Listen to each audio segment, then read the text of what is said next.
মোট দেশজ উৎপাদিত পণ্য ও বাণিজ্যিক সেবা রপ্তানির শতকরা হিসাবে গত কয়েক বছর ধরে স্বল্পোন্নত বা এলডিসি ৪৬ দেশের মধ্যে বাংলাদেশের অবস্থান নিচের সারিতে। ওয়ার্ল্ড ট্রেড স্ট্যাটিক্যাল রিভিউ বলছে, স্বল্পোন্নত ৪৬টি দেশের মধ্যে বাংলাদেশের রপ্তানি জিডিপি অনুপাত ৩০তম।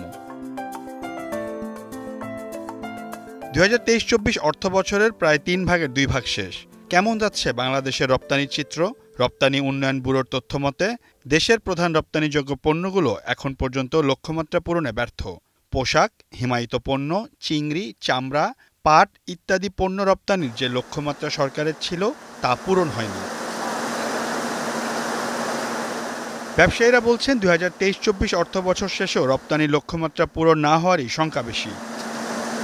আমার মনে হয় না যে লক্ষ্যমাত্রা পূরণ হবে, বিকজ ইউক্রেন রাশিয়ার পর আমরা দেখছি যে কনজিউমার মার্কেটে একটা বড় ধাক্কা এসেছে, যে টোটাল যে ওদের যে প্ল্যান অনুযায়ী যে সেলস ভ্যালুটা ছিল বা ভলিউম ছিল সেটা 30 থেকে 40% কমে গেছে। তো স্বাভাবিকভাবেই আমরা যেহেতু র মেটেরিয়ালস এক্সপোর্ট করে থাকি জুট সেক্টর থেকে, মূলত ম্যানুফ্যাকচার যারা আছে তাদের উৎপাদনটা কমিয়ে দিয়েছে।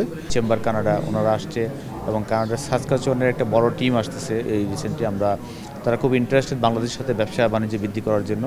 তা আমরা এফবিসিসির পক্ষ থেকে আমরা চেষ্টা করছি আমাদের যে লক্ষ্যমাত্রা যে আছে সেটাকে যাতে পূরণ করা হয়, কারণ এক্সপোর্ট না বাড়লে কিন্তু দেশের অর্থনীতি ভালো হবে না, রিজার্ভ বৃদ্ধি হবে না।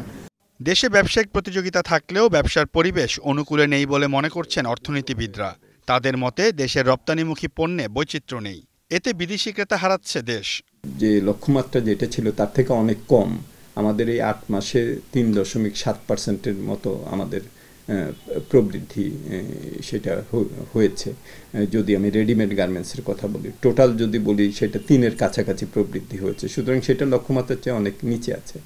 যেসব দেশগুলো আমাদের মেজর ইম্পোর্টার, বিশেষত রেডিমেড গার্মেন্টসে যেহেতু 84-85%, সুতরাং সেখানে তাদের চাহিদার দিক থেকে একটা স্থিমিত চাহিদা থাকায় রপ্তানির উপরেও সেটার প্রভাব পড়েছে। অন্যান্য জায়গায় যেসব খরচ, সেই ব্যয়গুলো বেড়েছে।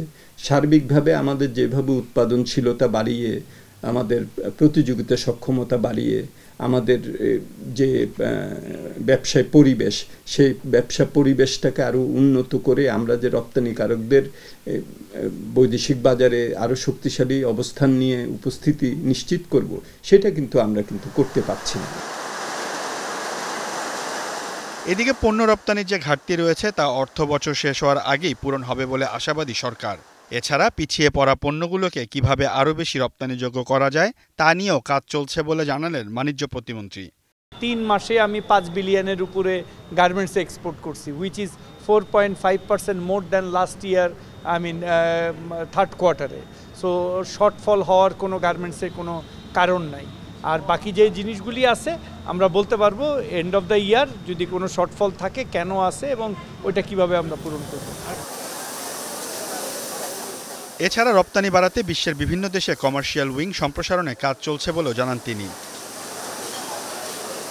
২০২৩-২৪ অর্থবছরের 3 ভাগের 2 ভাগ শেষ হয়ে গেল। বাংলাদেশ থেকে যে সকল পণ্য বিদেশে রপ্তানি করা হয় সে সকল রপ্তানিকৃত পণ্যের যে লক্ষ্যমাত্রা, সেখানে ঢের পিছিয়ে আছে বাংলাদেশ। আর এতে চিন্তিত সংশ্লিষ্ট ব্যবসায়ীরা। আর বিশেষজ্ঞরা বলছেন দেশের চাহিদা মিটিয়ে পণ্য রপ্তানি যে লক্ষ্যমাত্রা সেটি পূরণ করতে হলে দরকার সঠিক পরিকল্পনার বাস্তবায়ন। সিউল আহমেদ, এখন, ঢাকা। শিয়া বাটার, অ্যালোভেরা ও ভিটামিন ই সমৃদ্ধ লিলি বিউটি সোপ।